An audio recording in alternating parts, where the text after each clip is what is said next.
오늘 주신 본문의 말씀 가지고 감사할 때 일어나는 기적, 감사할 때 일어나는 기적 제목으로 하는 말씀 증거할 텐데, 우리 옆 사람에게 인사합시다. 그 기적이 시작되었습니다. 그 기적이 시작되었습니다. 그 기적의 주인공은 당신입니다. 그 기적의 주인공은 당신입니다. 믿으시면 아멘. 그 기적이 오늘 이 시간 이 자리에서 일어납니다. 믿으시면 아멘. 그 기적은 이미 시작되었습니다. 아무것도 염려하지 말고 다만 모든 일에 기도와 간구로 너의 구할 것을 하나님 아버지께 아뢰야 된다라는 거예요. 여러분, 우리가 가지고 소유한 가장 강력한 영적 무기는 기도입니다. 기도는 내 힘이 아닌, 내 능력이 아닌, 제한 없는, 한계가 없으신 하나님의 능력이 내 삶 가운데, 내 문제 가운데 해결되지 않은 나의 모든 그런 풀리지 않는 문제 가운데 하나님이 개입하신다는 뜻입니다. 이러니 기도보다 강력함은 없습니다. 오늘 우리가 이 자리에 모여 주님을 찬양하고 그 은혜를 사모하는 것, 여러분 오늘 뭐 인천에서도 오셨고, 우리 박수 한번, 인천에서 오신 우리 자매, 원주에서도, 우리 평택에서도, 전라도 광주에서도 박수로, 이렇게 세상 사람들 보면 이해되지 않을 모양으로 오늘도 주님 앞에 한 걸음에 달려 나온 것은 그 하나님의 능력이 과연 압도적이며 정말 탁월하시고 무지막지하심을 여러분 믿기 때문에 이 자리에 있는 줄 믿습니다. 우리가 기도할 때, 하나님께 구할 때 내 능력이 아니에요, 내 한계가 아니에요, 제한 없으신, 여러분 한계도 없으신 그 하나님의 능력이 우리 삶 가운데 개입하게 된다는 거예요.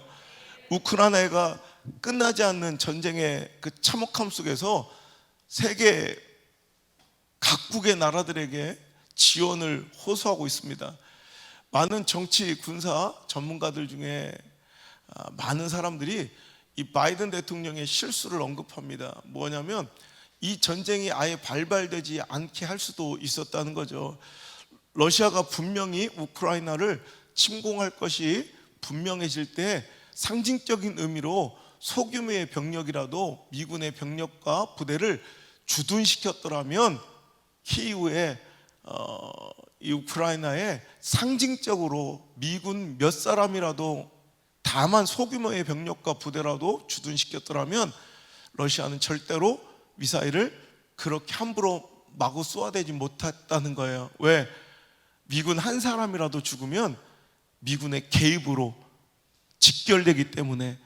여러분, 미국은 이렇게 강력한 힘으로 세계 질서를 아우를 수 있는 힘이 있다는 거죠. 하나님은요, 미국 따위와는 비교할 수 없는 가장 강력한 힘과 능력으로 우리 곁에 와 계십니다. 우리가 그분을 초대하기만 하면, 마음을 열고 오늘도 그분을 받아들이기만 하면, 그분께 아뢰고 내 문제를 내가 풀려 하지 않고, 내 삶의 인생의 문제를 내가 해결하려 하지 않고 하나님께 구하기만 하면 하나님께서 언제든지 우리 가운데 참전하시려고, 내 삶 가운데 개입하시려고 오늘 당신 곁에 와 계십니다. 오늘도 그 영을 받으시길 바라고 하나님의 개입을 초청하시는 지혜로운 선택이 있길 주의로 축원합니다. 그 강력한 하나님의 능력의 개입이 시작되는 시간이 기도라면, 그 기도에 하나님의 능력의 개입의 스위치가 바로 감사라는 거예요. 오늘 말씀을 읽어보면 우리가 너무나 잘 아는 말씀입니다. 불안, 근심, 걱정, 염려 너희들이 할 것 아니다라는 거예요. 지난 시간에 이어서 말씀합니다. 이건 이방인들이 하는 거예요.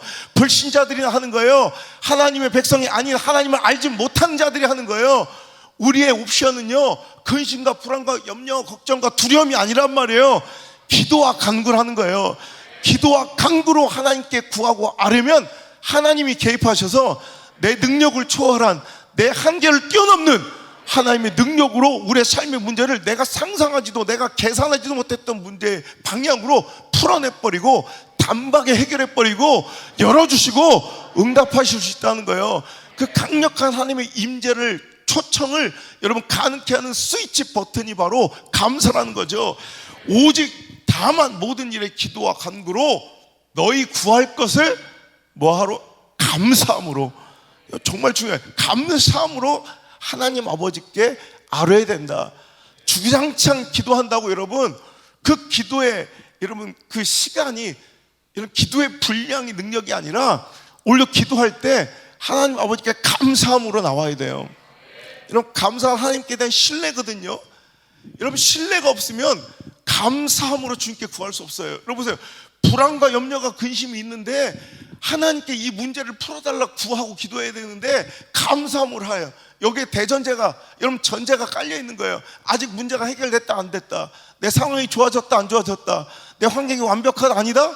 아니라는 거예요. 환경이 완벽하지도 처지가 형편이 완전히 개선되지도 않았고 문제가 풀리지도 않았지만 감사해야 된다는 거예요. 여러분, 감사는요 이제 그 기적을 이끌어내는 놀라운 초청의 통로의 문을 여는 작업이에요.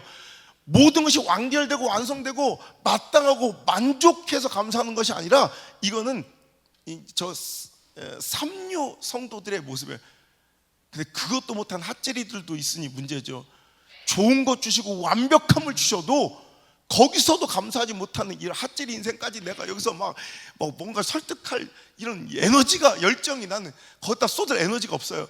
여러분, 그건 뭐 다른 교회 가가지고 저 핫제리들 모여가지고 그렇게 하고, 여러분 문제는 뭐냐면, 여러분 아직 인류 신앙은 뭐냐면, 아직 그 문제가 해결되지 않았을 때, 아직 완벽하지 않았을 때, 아직 내 상황과 처지가 만족스럽지 않고 답답하고 여러분 불안할 때, 그때도 감사할 수 있느냐, 이게 인류 신앙이에요. 그때도 감사로 나가는 거예요. 왜? 하나님을 신뢰하니까. 여호와가 나의 목자시고 나를 절대로 버리거나 포기하지 않는 분이신데, 지금 내가 비록 사망의 음침한 골짜기에 앉아 있을지라도 그분은 나를 지금 데리고 이끌고 가고 있는 목적지는 분명히, 여러분 음침한 골짜기에 나를 내버려 두실 분이 아니라 분명히 푸른 초장이고 쉴만한 물가인 것을 믿는 고백이 감사해요. 주구장창 내가 구하고 원하고 바라는 모습만 아뢰일 게 아니라, 그것만 앉아서 그것만 구할 것이 아니라, 청구서 내밀 때 하나님께 여러분 요구할 것이 아니라 감사하세요. 감사하세요. 감사하세요. 오늘도 여러분 이 말씀이 오늘 주제입니다. 여러분, 감사함으로 우리가 구할 것을 감사함으로, 감사함으로. 여러분, 의심과 불신과 막 답답한가 섭섭한가 서운한가 억울한가 원망과 분노와 혈기가 아니라 감사함으로, 감사함으로 하나님께 아뢰야, 그 버튼을 눌러야 거기서 기적은 시작된다는 거예요. 여러분, 제가 이번에 이제 3년 만에 미국에 집회를 갔는데, 놀라운 이제 응답과 기적의 이런 모습들이, 그 답안지들을 이제 3년 만에 펼쳐보는 거예요. 한 가정이 결혼을 해서 7년 동안 아기를 갖지 못한 가정이 있었어요. 마지막 제가 돌아오는데 그 마지막 그 식사 자리를 청하시면서, 제가 이제 정말 집회 가면 밥 안 먹는 걸로 유명한데 거기 막 간절한 거예요, 간절한 거. 그래서 어떻게든지 한 가정이라도 축복받기를 원해서 기도받기를 원하시니까 담임 목사님이 하도 요청하셔서 그 마지막에, 그냥 진짜 마지막에 그 가정을 만났어요. 그 마지막 그 가정의 기도 제목이 아기를 갖기를 원한다는 거예요. 7년 동안 무수한 노력과 또 시험과 시술도 다 실패했고, 어렵고 어려운 고단하고 고단한 삶의 현장 속에서 그들은 다시 한번 하나님의 능력을 신뢰하며 기도하는 거예요. 그때 제가 그랬어요. 감사해라. 이 순간에도 감사함으로 하나님께 아뢰라. 참으로 하나님께 감사하며 기도하자. 그리고 기도할 때 나는 확신이 든다. 하나님께서 지금 응답하셨다는 것을 확신하니 오늘도 그 이후에도 감사하고 살아라. 그리고 돌아오고 이제 내가 종종 우리 집사람한테 그 얘기를 했어요. 어떻게 되는지 궁금하다. 근데 제가 뭐 집회 간 교회 막 일일이 전화해서 막 이런 거 잘 안 하니까 이번에 갔는데, 그래서 그 가정이 이렇게 나온 거예요. 저 아이가 딱 그때 생겨가지고 벌써 저렇게 커 있더라고. 이름이 아브라함이에요. 이번에 또 만나서 감사해라. 당연한 거잖아요. 당연한 거. 문제가 있어도 감사, 문제가 풀려도 감사. 여러분, 이제 여러분께 제가 말씀드린 거 드리고 이제 이렇게 살아가는 게 내 삶의 이 수준이 싫다면 그 수준을 뛰어넘고 한계를 뛰어넘는, 여러분 지금까지 내가 맛보지 못했던 그런 믿음의 경지와 축복의 인생과 영적, 여러분 이런 삶을 한번 살아보고 싶다면 여러분 감사의 기록을 갱신하시고 깨트려버리는 역사가 있어야 돼요. 최고의 감사로, 최선의 감사로 여러분 완전히 나의 인생의 기록을 깨트리는 여러분 이 시간 되길 바랍니다. 최고의 인생을 살기를 원하면 한번 최고의 감사로 나와보라는 거예요. 결국 그 인생의 축복의 그릇은, 믿음의 그릇은 무엇으로 완성되고 종결되고 그 믿음의 수준과 축복의 수준을 결정짓는 요소는 감사예요. 내가 이번에 가서는 계속 감사에 대한 설교하면서 거기서 일어난 또 수많은 가정들의 그 기적들을 보면서 제가 여기만 이 기적이 일어날 것이 아니라 내 자녀들에게, 우리 가정들에게 줘야겠다. 저는 이 맥주 감사주일이 이제 7월 달에 이제 다가오니까 그때를 위해서 감사의 말씀들을 준비했는데 하나님 급하신 거야. 뭔가 이 감사를 지금 우리에게 막 요청하신다는 것은 하나님께서 여러분 앵벌이가 아니에요. 여러분에게 뭔가를 얻어먹고 싶어서가 아니라 여러분에게 주시려는 거예요. 완벽한 승리와 완벽한 문제 해결과 이전에 맛보지 못했던 최고의 축복과 완전 영적 자유함과 평강과 세상과 사람에게 받을 수 없는 그 위로와 진짜 기쁨, 이걸 주시려고 하나님께서는 우리에게 기회를 주시는 거예요. 감사해라. 왜? 감사함으로 하나님께 아뢰면 하나님 주시는 분이거든요. 하나님께 감사를 요청하신다는 건 뭐예요? 오늘도 주실 것이 있다는 거예요. 그때 여러분 그 믿음의 수준과 축복의 그릇의 수준을 결정짓는 요인은 바로 감사의 감사. 다른 것이 아무리 많이 수준이 레벨이 높아졌다 할지라도 감사가 이가 빠진 것처럼 감사가 작아버리면 여러분 그 모든 축복은 다 헛되게 돼버려요.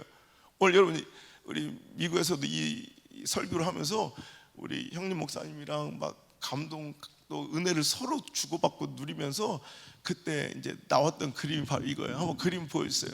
그림을 한번 띄워주시기 바랍니다. 자, 우리 인생에 그러니까 여러 가지 이 신앙 생활들이 있어요. 어떤 사람은 뭐 믿음, 순종, 봉사, 충성, 뭐 헌신, 그죠? 막 사역, 그 레벨들이 어떤 사람은 1레벨인 사람도 있고 레벨 2, 레벨 3, 레벨 4 이렇게 올라가요. 근데 마치 나무로 이렇게 만든 물통이 있는데 우리 영화에 보면 이렇게 나무로 만든 이 물통 있잖아요. 그래서 그걸 엮어서 꽉 이렇게 조여가지고 물이 흐르지 않게. 그런데 아무리 다른 것들이 수준이 높아져 있고 정말 그 수준이 자기가 생각하는 레벨 4인지 뭐 모르겠지만 실은 자기가 주장할 때 자기는 레벨 4래. 난 뭐 기도도 레벨 4고 난 봉사도 레벨 4고 그래 나는 레벨 4의 그릇인 것 같은데 이상하게 안 돼. 이상하게 뭔가 하나님께서 쓰시지 않고 하나님께 뭔가 주시지 않고 열어주시지 않는 가정들이 있다면 잘 생각해 보세요. 아직도 감사는 1이나 2 레벨에서 머물고 있지 않은지, 아무리 다른 것이 쌓아 올라가 있어도 오늘도 감사의 레벨이 1이나 2에 머무르면 여러분 거기에 부어진 축복은 다 여러분 흐르는 물통의 물처럼 다 쏟아질 수밖에 없는 이 당연한 이치라는 거예요.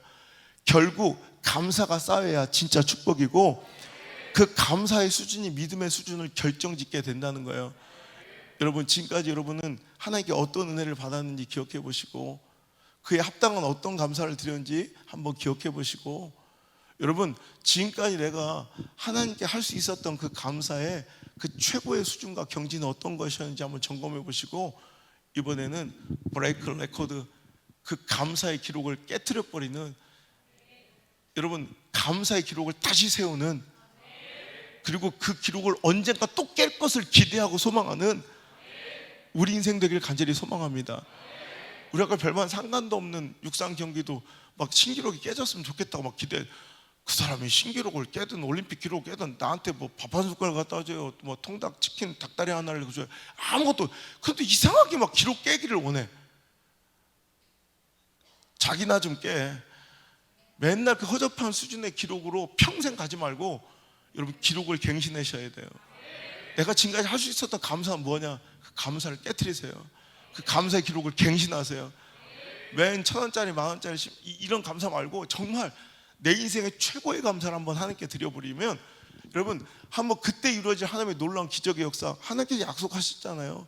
성령의 감동으로 주신 이 말씀을 기대하시라고. 불안, 근심, 염려 그거 할 시간에 나 같으면 감사하겠다 이거예요. 근데 여러분 기도할 때 감사가 없으면 그 기도는 헛되다는 거예요. 여러분 감사함으로 하나님께 아뢰실 수 있기를 주의 이름으로 축복합니다. 여러분 최고와 최선의 감사로, 굳이 그렇게까지 안 해도 그건 죄가 아니에요. 여러분 구약의 여러 가지 제사 중에 화목제사가 있어요. 화목제는 뭐 꼭 드려야 되는 제사가 아니에요. 그냥 기쁜 마음으로 자기가 자원해서 드리고 싶은 사람만 드리는 감사 제사예요. 그래서 다른 제사들은 가난한 사람들의 수준을 고려해서 이 제사와 제물을 바칠 때는 가난한 가정은 요 정도로, 어떤 사람들은 안 되면 그 새라도 드려라, 뭐 비둘기, 이렇게 뭔가 그 결정 지어준 그 어려운 수준의 삶의 형편에 합당한 제물들이 기록되어 있지만 화목제물만 그렇게 정해지지 않았어요. 왜? 지가 알아서 드리는 거니까. 이 화목제는 감사제, 자원하는 감사의 제사예요. 그러니까 여러분 그냥 이거는 그렇게까지 이거 안 드려도 이거는 뭐 죄도 아니고 뭐 안 드린다고 뭐 이게 뭐 누가 욕먹을 것도 아니에요. 근데 하나님께서 그 자원하는 마음, 그 기쁜 마음을 주신 자들은 이 감사의 화목제를 드릴 수밖에 없는데, 그 최고와 최선의 경지를 뛰어넘어 하나님께 섬기고 감사한 사람들의 결말을 한번 보자는 거예요. 여러분 가장 먼저 떠오르는 것이 여러분 아브라함이에요. 아브라함. 여러분 창세기 18장에 아브라함이 이제 후손 자녀의 축복을 보장받고 약속받는 장면이 나오는데요. 자, 한번 창세기 18장 1절부터 한번 뭐 성경 한번 읽어봅시다. 창세기 18장 1절부터 읽겠습니다. 시작. 여호와께서 마므레에 상수리 나무들이 있는 곳에서 아브라함에게 나타나시니라. 날이 뜨거울 때에 그가 장막문에 앉아 있다가 눈을 들어본즉 사람 셋이 맞은편에 서 있는지라. 그가 그들을 보자 곧 장막문에서 달려나가 영접하며 몸을 땅에 굽혀 이르되 내 주여 내가 주께 은혜를 입었사오면 원하건대 종을 떠나 지나가지 마옵시고 물을 조금 가져오게 하사 당신들의 발을 씻으시고 나무 아래서 쉬소서. 자, 여호와께서 아브라함에게 나타나신 거예요. 그럴 때 아브라함이 눈을 들어보니 사람 셋이, 그러니까 이게 하나님 사람의 형상으로 나타나신 거죠. 그래서 그 뒤에 보면 이게 여호와께서 14절 뭐 보면 여호와께서 직접 말씀하시는 장면을 통해서 이 세 사람 중 한 분이 사람의 형상으로 나타난 하나님이시고 나머지는 그 호위하는 천사들이겠죠.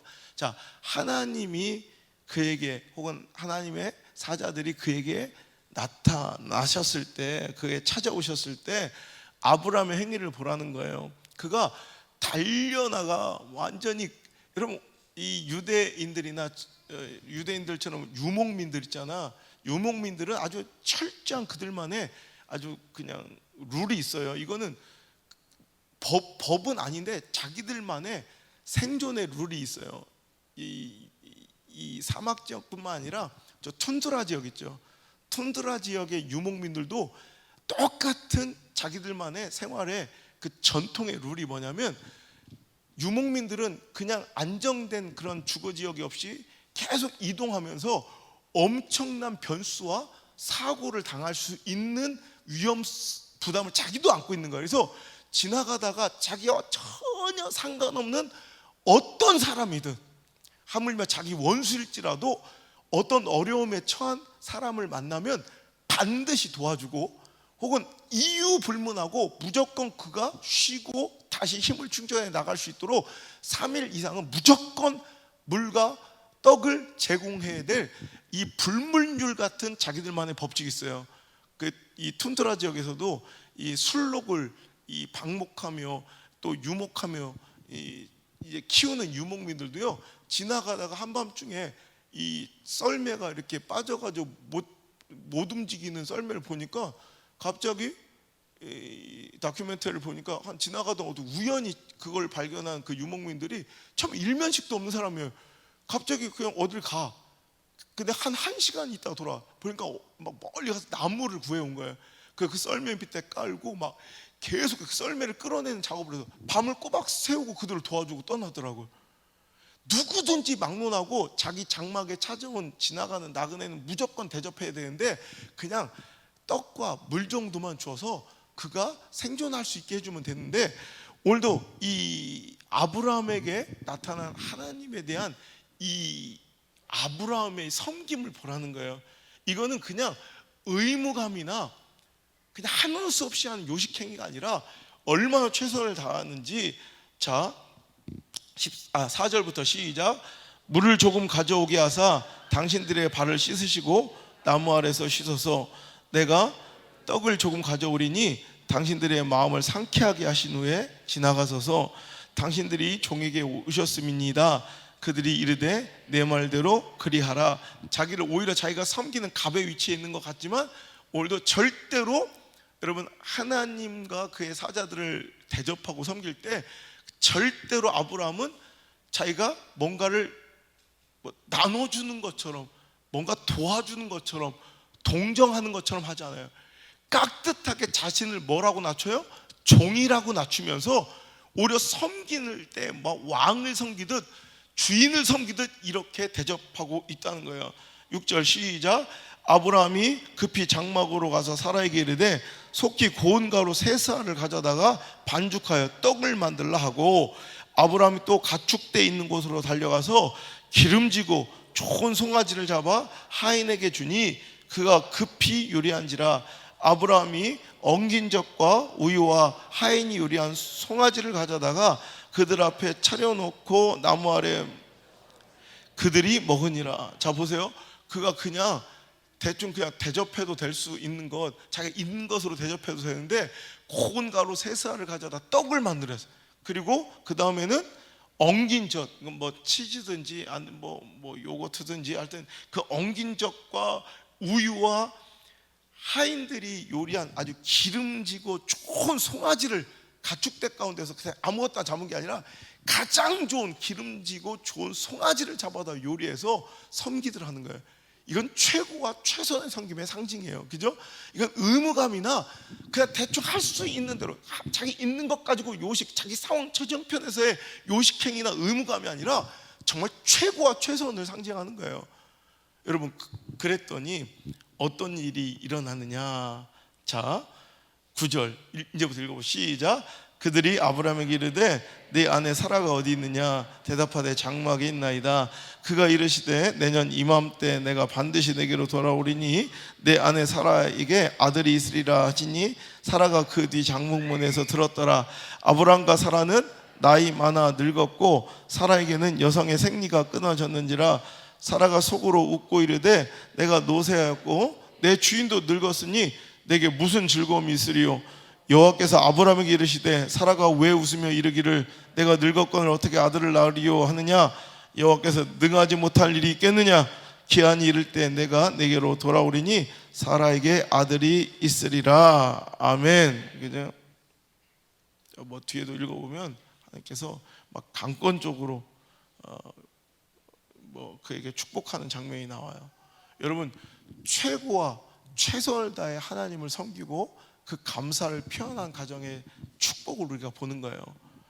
여러분, 엘리사 목사님의 분주한 여기저기를, 만약 저처럼 집회 사역으로 또 신학교 사역으로 여기저기를 왔다 갔다 해야 되는 이 엘리사를 보고 부유했던 한 집안의 수넴 지역의 한 여인이 그걸 굉장히 안타깝게 여기며 이제 그 주의 종을 섬기기로 이제 작정할 때 열왕기하 4장 8절의 말씀 한번 볼까요? 열왕기하 4장 자 8절의 말씀 시작. 하루는 엘리사가 수넴에 이르렀더니 거기 한 귀한 여인이 그를 간권하여 음식을 먹게 하였으므로 엘리사가 그곳을 지날 때마다 음식을 먹으러 그리로 들어갔더라. 여인이 그의 남편에게 이르되 항상 우리를 지나가는 이 사람은 하나님의 거룩한 사람인 줄을 내가 아노니 청하건대 우리가 그를 위하여 작은 방을 담 위에 만들고 침상과 책상과 의자와 촛대를 두사이다. 그가 우리에게 이르면 거기에 머물리다 하였더라. 하루는 엘리사가 거기에 이르되 그 방에 들어가 누웠더니 자기 사환 게하시게 이르되 이 수냄 여인을 불러오라 하니 곧 여인을 부르매 여인이 그 앞에 선지라. 엘리사가 자기 사환에게 이르되 너는 그에게 이르라. 내가 이같이 우리를 위하여 세심한 배려를 하는도다. 내가 너를 위하여 무엇을 하랴? 왕에게나 사령관에게 무슨 구할 것이 있느냐 하니 여인이 이르되 나는 내 백성 중에 거주하나이다 하니라. 엘리사가 이르되 그러면 그를 위하여 무엇을 하여야 할까 하니 게하시가 대답하되 참으로 이 여인은 아들이 없고 그 남편을 늙었나이다 하니 이르되 다시 부르라 하며 부르매 여인이 문에 서니라. 엘리사가 이르되 한 해가 지나 이때쯤에 내가 아들을 안으리라 하니 여인이 이르되 아니로소이다. 내 주 하나님의 사람이여 당신이 계집종을 속이지 마옵소서 하니라. 여인이 과연 잉태하여 한 해가 지나 이때쯤에 엘리사가 여인에게 말한 대로 아들을 낳았더라. 자, 수넴의 그 귀한 귀족 여인이 엘리사 목사님의 사역의 분주함을 보고 여기저기로 오고 가며 사역하는 엘리사 목사님을 이제 자기 남편에게 이분은 하나님의 거룩한 사람이니 우리가 잘 섬겨야 합니다 하면서 항상 음식을 대접했대요. 그랬더니 이제 오고 가면서 엘리사 이 목사님은 그 집에 들려서 마음껏 풍족히 먹으면서 그 사역을 오고 가며 감당할 수가 있었던 거예요. 지금처럼 뭐 고속도로나 전철이나 비행기가 잘 발달해서 금방 갔다 오고 갈 수 있는 사역이 아니었기 때문에 그 오고 가는 길에 대해서 그가 신경을 쓰다가 여러분 이것만 해도 대단한 거 아니에요? 오고 가면서 언제든지 들어가 밥을 먹고 여기서 쉴 수 있는 이것만 해도 감사한 건데 수냄료에서 만족하지 않는 거예요. 이게 자기의 최선과 최고가 아니라는 거예요. 그러더니 남편을 설득해서 이 하나님의 사람을 위해서 우리가 집을 지읍시다. 그래서 그분이 여기서 편하게 쉴 수 있도록 집을 짓자 하면서 그때 작은 방을 담 위에 만들고 침상과 책상과 의자와 촛대를 두어 이제 그냥 먹을 거를 공개하는 것으로 그치지 않고 그가 얼마든지 편안하게 오고 가며 쉴 수 있는 그의 거처를 마련하고 또 거기서 얼마든지 기도하고 또 공부할 수 있도록 책상과 촛대와 침상과 책상 아주 참 세심하잖아요. 그러니까 이제 하나님의 마음과 주의 종의 마음이 감동된 거예요. 여러분 하나님을 감동시키는 감사를 하셔야 돼. 주의 종을 감동시키는 그런 감사를 한번 해보시라고요. 이제 내 수준과 환경과 처지가 아니라 상황을 초월하는 처지와 환경을 뛰어넘는 여러분 그 감사를 섬김을 헌신을 여러분 해보란 말이에요. 13절 엘리사가 자기 사환에게 이르되 너는 그에게 이르라. 내가 이같이 우리를 위하여 세심한 배려를 하는 이 세심한 배려에 최고와 최선의 섬김에 엘리사는 감동한 거예요. 이거 하나님 주시는 감동이겠죠. 그래서 그에게 무엇이든 구하래. 왕에게 구할 것이나 사령관에게 구할 정도. 이건 뭐예요? 네가 원하는 것, 세상에서 원하는 것, 왕에게 구할 것이나 사령관에게 구할 수 있는 것. 세상에서 이 정도면 이 나라 이 공동체 안에서는 웬만한 문제 다 해결해 주겠다는 거예요. 근데 됐대요. 그랬더니 옆에서 지켜보던 이 부교육자죠 사환 게하시가 엘리사에게 얘기한 거예요. 이 여인은 아들이 없는데 남편은 나이가 늙어서 이미 이제 소망이 없는 가정이다. 그랬더니 엘리사가 어떻게 해요? 내가 내년 이맘때쯤에 너는 아들을 안으리라. 여러분 하나님도 사라에게 내년 이맘때쯤 내가 너에게 다시 돌아오리니 넌 그때 아들을 안으리라. 부족한 종에게 주신 하나님의 감동으로 선포합니다. 내년 이맘때쯤에 여러분 문제가 해결돼요. 기쁨으로 응답하신 하나님의 역사를 체험할 줄 믿습니다. 내년 이맘때쯤에 오늘 눈물 흘렸던 그 쓰디쓴 눈물이 환희의 눈물로 바뀔 것입니다. 여러분의 근심거리가 내년 이맘때쯤에 간증거리가 될 줄 믿습니다. 이거예요 이거. 근데 그냥 아멘만 크게 했다고 되는 건 아니고 기도하셔야 돼. 감사로 기도하셔야 돼. 감사의 최고의 수준과 최선의 분량을 한번 하나님께 감사해 보라는 거예요. 여러분 공통점을 한번 발견하셨어요? 오늘 이 두 가지 축복 가운데 공통점 첫째, 분에 넘치게 최선과 최고의 감사로 하나님과 그의 종을 섬겼다라는 거와 여러분 또 하나의 공통점 뭐예요? 또 하나의 공통점 뭐예요? 아기를 낳았다. 아우 수준 나죠. 뭐예요? 뭐예요? 한번 공통점 있죠? 믿음이 부족했다라는 거예요. 하나님이 약속하시는 사람 말도 안 돼. 믿음이 없으면 안 주시잖아요. 우리가 아는 하나님은. 자, 엘리사가 축복했던 수넴에도 목사님, 이 계집종을 속이지 마옵소서. 말도 안 되는 소리 하지 마세요. 이렇게 얘기한 거예요. 자, 믿음이 없으면 이루어지지 않아야 되잖아. 우리가 아는 바로는 사라도 믿음이 없어 하나님의 말씀에 비웃음을 터뜨렸고, 여러분 수넴 여인도 믿음이 없어 계집종에 장난하지 마세요, 농담하지 마세요, 속이지 마세요 이렇게 얘기했다는 거예요. 둘 다 믿음이 부족했으나 그들은 축복을 얻었다 못 얻었다? 얻었다. 어떻게? 하나님께서 강권적으로 막 믿음이 없는데도 막 그냥 억지로 주셔. 막 그냥 억지로 주시는 은혜요. 우리가 아는 은혜와 축복은 내가 믿음으로 받아야 되는데 하나님 억지로 주시는 사람도 있어요. 근데 억지로 받고 싶어도 안 주는 사람이 있어요.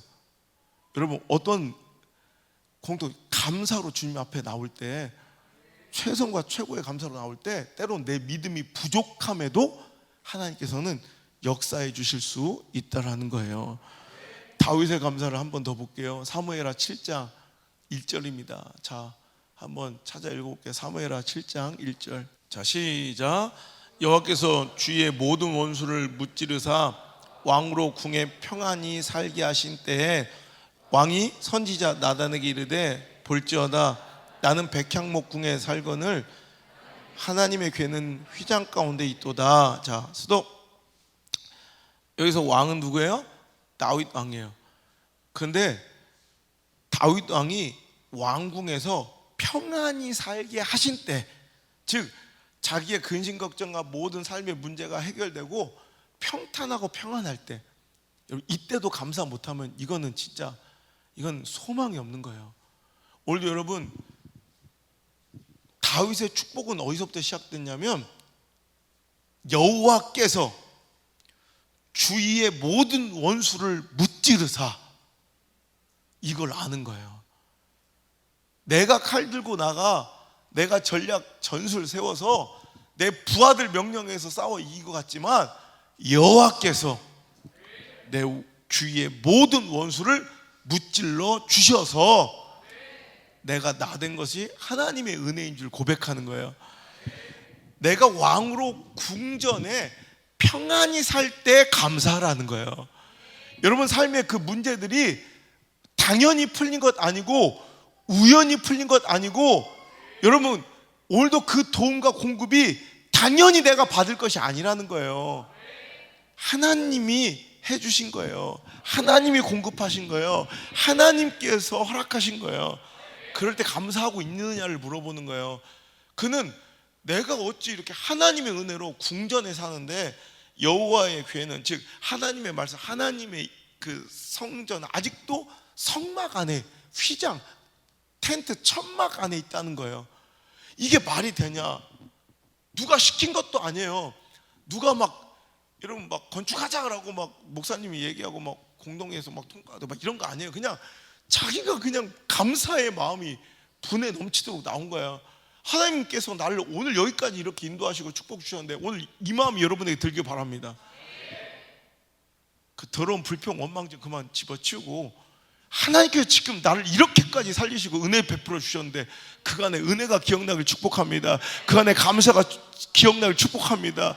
그동안 공부하신 은혜가 기억나길 축복합니다. 그게 기적의 시작이니까. 나단이, 시작. 나단이 왕께 아뢰되 여호와께서 왕과 함께 계시니 마음에 있는 모든 것을 행하소서 하니라.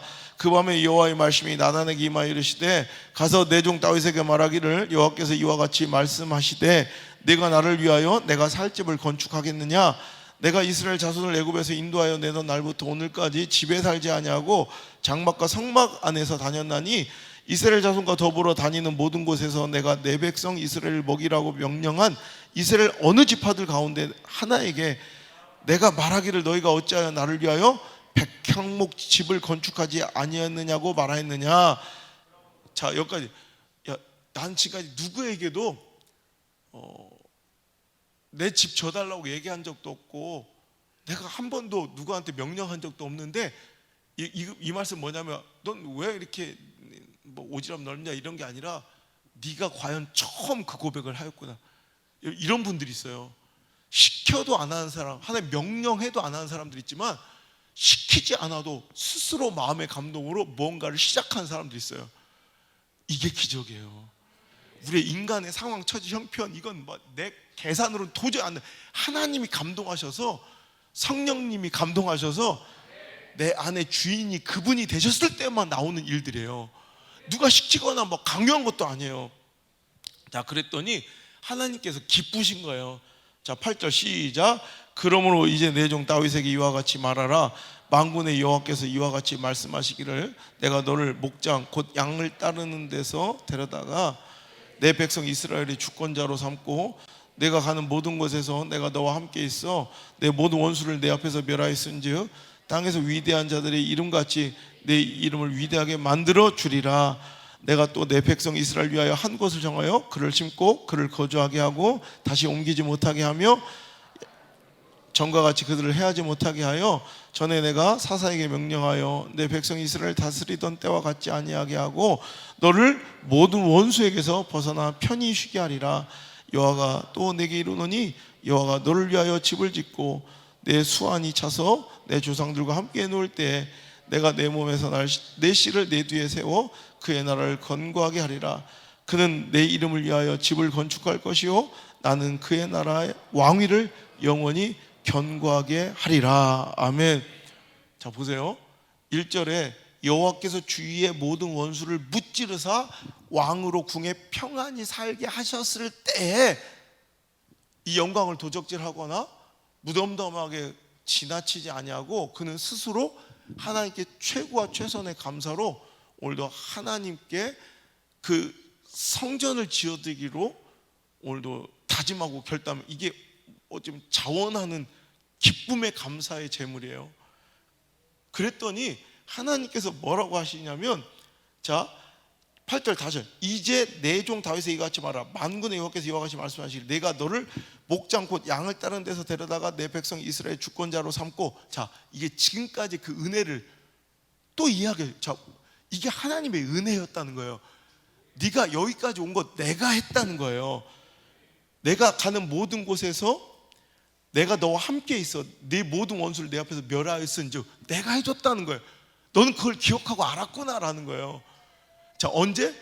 하나님께서 그의 모든 주의 원수를 무찌러서 왕 궁전에서 편안히 살게 할 때에 감사했더니 하나님께서 그래 맞아, 내가 너를 목동 양이나 이끌고 따르던 자에서 건져서 모든 이스라엘 백성을 너한테 맡겼지. 그리고 네 주위의 모든 원수들과 대적들을 내가 그 문제들, 그 어려운 형편들 내가 지금까지 해결해 줬었지. 거기서 그치지 않고, 자, 땅에서 위대한 자들의 이름과 같이 내 이름을 위대하게 만들어 주리라. 11절 다시 시작. 전에 내가 사사에게 명령하여 내 백성 이스라엘 다스리던 때와 같지 아니하게 하고 너를 모든 원수에게서 벗어나 편히 쉬게 하리라. 여호와께서 또 내게 이르노니 여호와가 너를 위하여 집을 짓고 내 수안에서 조상들과 함께 누울 때 내가 내 몸에 날 씨를 내 뒤에 세워 그의 나라를 견고하게 하리라. 아멘. 그리고 그 뒤에도 내 이름을 위하여 네가 집을 건축할 것이요 나는 그의 나라 왕위를 영원히 견고하게 하리라. 여러분 이해가 되세요? 하나님께서 주신 그 은혜를 감사로 생각하고 최선으로 감사했더니 하나님께서 그래 맞아, 내가 너에게 그 모든 것들을 준 게 나였어. 그러니 네가 이걸 감사하고 기억하니 나는 너에게 또 그 일을 해주게. 또 여러분 도돌이표처럼 또 반복되는 거야. 내가 네 원수를 다 무찔러주고 네 집을 견고하게 하리라. 그럼 그때 다윗은 뭐 할 거예요? 또 감사하겠죠. 그럼 네 나라, 네 집은 내가 세워주고 네 왕위를 견고하게 하며 네 자녀들은 내가 책임지겠다라고 약속해 주시는 거예요. 14절 시작. 나는 그에게 아버지가 되고 그는 내게 아들이 되리니 그가 만일 죄를 범하면 내가 사람의 매와 인생의 채찍으로 징계하리니와 내가 내 앞에서 물러나게 한 사울에게서 내 은총을 빼앗은 것처럼 그에게서 빼앗지 아니하리라. 내 집과 내 나라가 내 앞에서 영원히 보존되고 내 왕위가 영원히 경과리라 하셨다라. 이렇게 나단에게 주신 말씀을 나단은 다윗에게 전한 거예요. 17절, 나단이 이 모든 말씀과 이 모든 계시들을 다윗에게 말해준 거예요.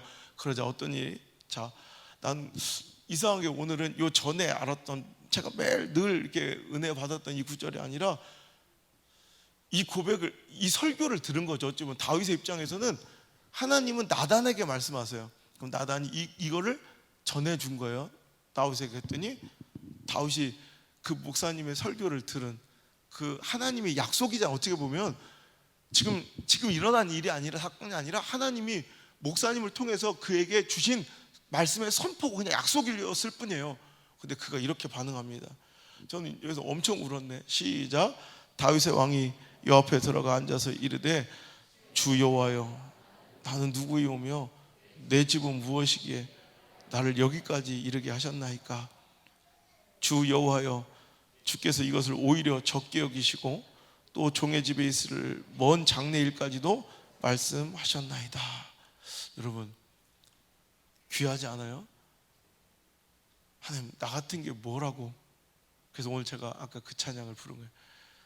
내가 도대체 뭐라고 하나님 이런 축복을 저한테 주셨으면 이것도 과분한데, 19절, 오히려 하나님은 이것을 오히려 작게 보시네요. 전 이게 너무 큰 축복이고 이것만 해도 충분해요. 그만 받아도 충분한 것 같은데 주 여호와여, 주께서는 이것을 오히려 작게 여기시고 나에게 오히려 먼 장래의 일까지도 우리 또 다른 축복과 또 다른 은혜를 이렇게 말씀해 주시네요.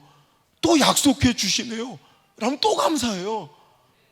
여러분, 그러면서 여러분 밑으로 내려가서 26절 한번 읽어볼게요. 26절 시작. 사람이 영원히 주의 이름을 크게 높여 이르기를 만군의 여호와는 이스라엘의 하나님이라 하게 하옵시며 주의 종 다윗의 집이 주 앞에 견고하게 하옵소서.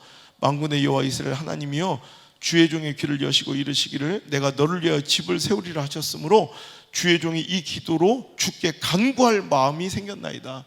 여러분, 그냥 그는 다른 거 필요 없어요. 우리 집안이 세상 사람들 인정받고 세상 가운데 강력한 제국을 이루게 해달라는 게 아니라 주님 앞에 견고하게 해주세요.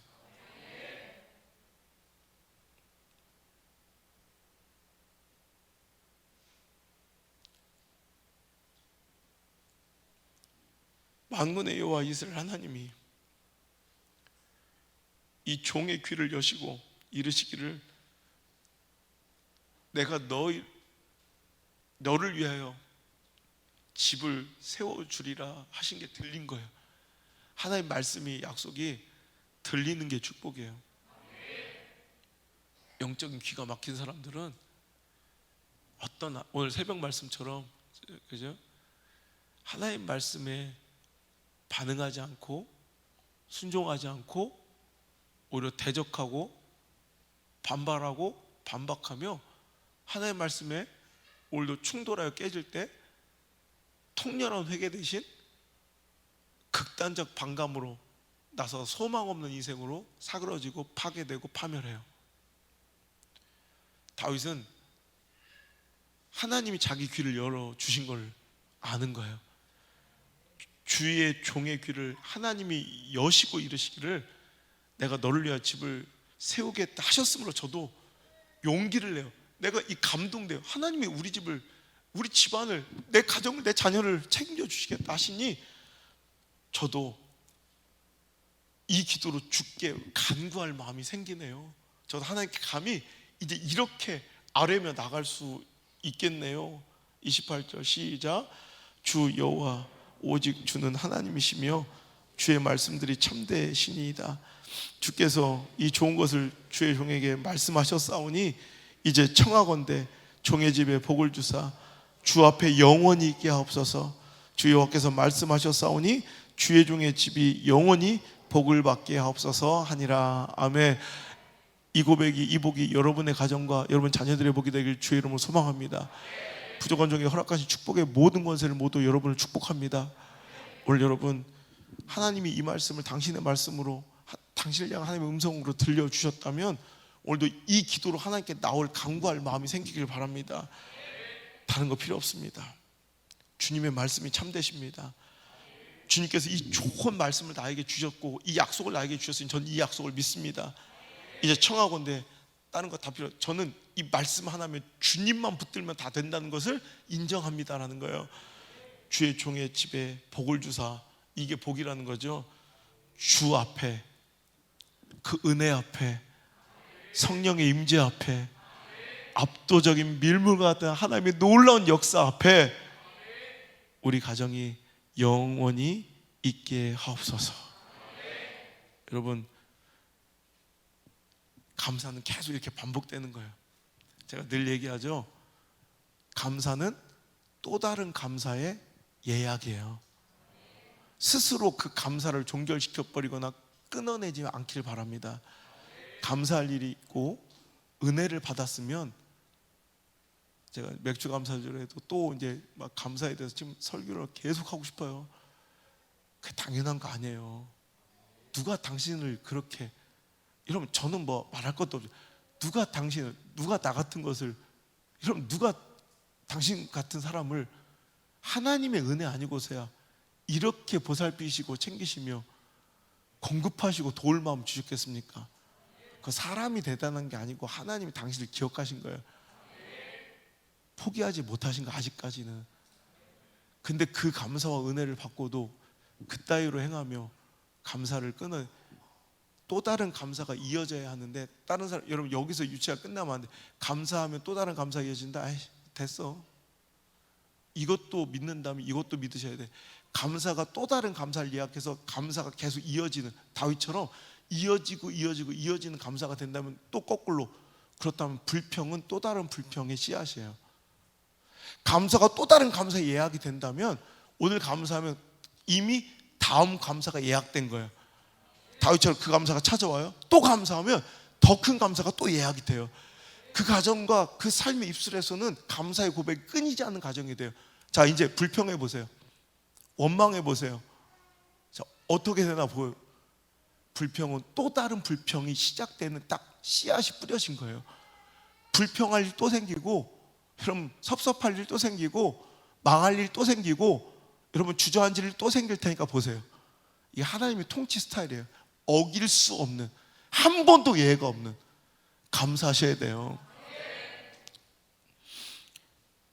다윗의 성전 건축은요, 출애굽 당시에는 여러분 기억하십니까? 모세를 통해서 주신 성전 건축은 딱 식양과 재료가 정확하게, 하나님께서 말씀하신 여러분 정확한 식양과 재료가 있고 사이즈가 있어. 그대로 졌어야 돼. 자, 그런데 다윗의 성전 건축은 그랬어요, 안 그랬어요? 아니에요. 그냥 자기가 지면 돼. 자기가 서원하고 자원하는 거라 어떤 식양이나 이건 뭘로 만들고 뭐 몇 미터로 만들고 이게 없었어요. 그런데 최고로 드렸어요. 최선으로 드렸어요. 불과 몇 년 전까지, 지금 미국이 이제 망할 망조가 들어서 이제 그랬지만, 기네스북에 보면, 기네스북 세계 최고의 기록들을 기록해 놓은 기네스북에 제 대학 다닐 때까지 거의 마지막 기록이었는데, 세계에서 최고의 부자는 데이빗, 이렇게 역사상 최고의 부자는 데이빗이라고 돼 있어요. 왜냐하면 어떤 기록을 다 찾아봐도 이 솔로몬이 건축한 이 성전 건축, 다윗이 자기 아들을 위하여 준비하고 예배해 놔서 이제 성전 건축을 가능하게 했던, 그 성전에 들어갔던 그 모든 금의 양들과 이런 걸 해보니까 이 사람보다 부자는 없었대. 근데 이제 이건 편파적 종교 이런 성향이 있다고 이제 기네스북에서 빠졌어요. 저 대학 다닐 때만 해도 이 기네스북에 이게 있었다고. 기네스북 읽어봤어요? 전화번호부도 안 읽어봤어요? 집에서 뭐예요? 난 그런 것도 한번 다 읽어봤거든. 너무 재밌었어요. 그죠? 옛날엔 저기 무드셀러, 최장수 인물 뭐해서 무드셀러도 기록되고 그랬었어요. 성경을 믿은 거지. 근데 지금은 이제 그걸 이제 기록해서 빼버리고 안 믿으니까. 여러분, 그냥 해도 돼요. 아무렇게나 안 해도 돼요. 그런데 그는 했고 최고와 최선의 경지를 뛰어넘었다는 거예요. 여러분, 감사하는 자의 축복이 무엇이냐? 오늘 당장 내가 간절히 원했던 그 문제가 풀리는 거, 물질 문제 풀리고 자식 문제, 관계 문제 풀리고 어디 취업되고 막 이런 거, 그 유치한 수준이고요. 진짜 하나님께 감사함으로 나온 자는요, 어떤 일이 벌어지느냐. 다시 우리 본문의 말씀으로 자꾸 왔다 갔다 해서 미안한데, 빌립보서 4장 6절 혹시 벌써 덮었어요? 성격도 참, 손가락도 볼펜이 없으면 손가락이라도 끼워놓지. 자, 읽어볼게요. 빌립보서 4장 6절 시작. 아무것도 염려하지 말고 오직 모든 일에 기도와 간구로 너희 구할 것을 감사함으로 하나님께 아뢰라. 아멘. 그리하면 어떤 결과가 있는지도 기록되어 있어요. 시작. 그리하면 모든 지각에 뛰어난 하나님의 평강이 그리스도 예수 안에서 너희 마음과 생각을 지키시리라. 아멘. 상황이 좋아지고 형편이 완벽해서가 아니라 그리하면 감사함으로 주님께 나오고, 똑같은 기도를 이제 또 이어서 또 말씀이 또 나중에 또 전원될 텐데, 똑같은 기도를 해도요, 원망 불평이 아니라 감사로 나오면 그때부터 뭐가 그리하면 하나님 약속이에요. 이거 제 약속이 하나님 약속이에요. 모든 지각이 뛰어난 하나님의 평강이 그리스도 예수 안에 너희 마음과 생각을 지켜주신대요. 평강이 임하는 거예요. 평강이, 이거 세상이 줄 수 없는 이 만족감과 담대함과 당당함. 그러니까 뭔가 이렇게 관계 속에서 짓눌리거나 삶 가운데서 뭔가 찌들려 사는 사람들, 쫓기듯 헛헛한 사람들에게 주시는 말씀을 감사함으로 살아보라는 거예요. 그때부터는 하나님이, 감사하는 자의 마음은 하나님 거예요. 불평하는 자의 마음, 오늘 새벽처럼 불평하고 불순종한 자의 아비는 마귀라고 그랬어요. 마귀의 자녀들은 절대로 하나님의 말씀을 들을 수가 없어요. 절대 순종하지 않아요. 근데 하나님의 자녀는, 여러분, 오늘도 하나님의 백성, 하나님의 소유는 그 마음에 감사가 있어요. 감사하면 하나님 것이 되는 거예요. 그 마음의 소유권이 감사하는 순간 하나님께 넘어가는 거예요. 하나님은 늘 그 소유하신 곳을 평강으로 채우세요. 기쁨으로 채우세요. 담대함으로 채우세요. 당당함으로 채우세요. 할렐루야. 그래서 당당한 거예요. 그래서 담대한 거예요. 그래서 평안한 거예요. 그래서 행복한 거예요. 처지가 좋아서가 아니에요. 형편이 좀 더 나아서가 아니에요. 제가 이걸 느낀 게, 얼마 전에 제가 뭐 한 분 얘기를 들었는데, 우연히 자기가 별로 낄 수 없는 그런 모임에 끼었는데, 강남에 어떤 이렇게 정보와 사교 모임이었대요. 이렇게 아줌마들이 모이는데, 강남 사모님들 모여가지고 브런치 카페에서 모였는데, 자기는 이제 거기에 들어갈 수준은 아닌데 들어갔다는 거예요. 그래서 얘기를 나누는데, 최소가 거기 모여있는 그 사모님이 최소 자산이 100억이 넘는, 그러니까 최소로 다 100억이 넘는 사람들인데, 2시간 반 동안, 그러니까 3시간이 좀 안 되는 기간 동안 계속 얘기를 하는데, 그 사람들의 대화, 2시간 반, 3시간 가까운 대화의 70~80%가 근심과 걱정과 염려래요. 근데 그 근심과 걱정과 염려의 그 대상이 뭔지 알아요? 노후 걱정, 돈 걱정을, 여러분, 그 3시간 가까운 시간 동안 70%~80%의 시간을 그 100억도 넘는 사모님들이, 그것도 최소래요. 최소. 노후에 어떻게 살지, 이 돈 걱정과 근심 때문에 여러분 70~80%의 얘기의 주제가 그거래. 우리는 100만 원도 잘 없어도 3시간 보이면 딴소리하고 막 드라마 얘기하고 막 평강하고 막 생각도 없고 막 담대하고 막. 근데 돈이 100억 있어도 노후 걱정하고 돈 걱정을 그렇게 하더래. 자기가 와서 깜짝 놀래도, 야, 돈 100억 있으면 난 평생 행복하게 살 줄 알았더니 저 사람들이 돈 걱정이 더 많더래. 그래서 자기가 자유함을 얻었대. 여러분, 감사한 자의 축복은 마음의 불안과 염려와 두려움, 걱정이 아닌 평강과 담대함이 우리 안에 임한다는 거예요. 왜? 감사한 자의 마음의 소유권은 하나님께 간다는 거예요. 감사한 자의 마음은 하나님 거예요. 하나님 자신의 소유를 절대로 불안과 염려와 근심과 뭐 혈기와 분노와 섭섭과 짜증과 뭐 이런 걸로 절대 채우지 않아요. 이제부터는 감사할 때 이제 수기의 마음은 하나님 것이 되고, 평강이, 쥐뿔도 없는데 정의의 마음이, 기쁨이, 나의 마음이 평강이 임하는 거예요. 이거예요, 여러분. 일일이 찾아나가 인간들 다 만나서 막 문제 풀려고 해결하고 막 설득하고 이런다고 내 마음 평강이 절대 그런 거 다 몰라. 그냥 하나님과 관계에서 내 마음을 하나님께 소유권 이전을 해드리는 거예요. 그게 감사예요. 하나님, 당신의 소유된 곳은 절대로 기쁨과 감사와 평강으로 채우세요. 여러분, 너무 시간이 이렇게 간 줄 몰랐어요. 오늘 전 은혜가 되세요? 말씀이 들리세요? 기적이 시작된 거예요. 내 목숨을 건다니까 놀라운 역사가 시작된 거예요. 그 맛보시고 주인공 되시길 바라요. 결론이, 여러분, 얼마까지 어디까지 가봤니? 뭐 그런 광고 있었잖아요. 미국 어디까지 가봤니? 베트남 어디까지 가봤니? 묻고요. 너 감사 어디까지 해봤니? 감사 얼마까지 해봤니? 감사 어느 영역까지 해봤니? 이번에 그 감사의 범위와 감사의 크기가 한번 레벨업 되셔서 브레이크 레코드, 감사의 기록을, 제가 이번 요즘에 저의 다짐에 감사의 기록을 깨버리겠다. 세로 레코드, 새로운 기록을 세우겠다네. 계속 기록을 갱신하며 나가겠다. 따라올 사람 같이 와요. 가져갈 사람? 오케이.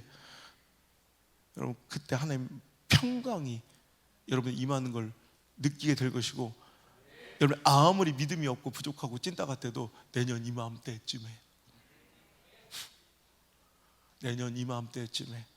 여러분 삶의 모든 문제가 이제, 오늘은 기도 제목이었죠? 오늘 기도 제목이었죠? 뭐 이렇게 다 덮어놔, 뭐 이렇게 창피해요? 오늘 이거 다 기도 제목이죠? 여러분 바라는 꿈과 소망이죠? 이제 이 기도 제목은 변화요. 응답되고 해결되고 풀려서 또 다른 감사 제목으로 올라올 줄 믿습니다. 주여 그리 축복하여 주옵소서. 믿음을 주시옵소서. 믿음을 주시옵소서. 여러분 그 대신 감사의 전제 조건이 있어요. 여러분, 자원하여 기쁨으로 하나님께, 시작, 자원하여 기쁨으로 하나님께. 이거 못할 거면 하지 마요. 자원은 스스로 하는 거예요. 누가 시켜서 하는 게 아니라 저 때문에 하지. 목사한테 잘 보이려고, 사람한테 보이려고 주보에 이름 석자 올라 이따 양아치 같은 짓 하지 마요. 하나님께서 그런 거 굉장히 싫어하시고 저도 그런 거 굉장히 싫어해요.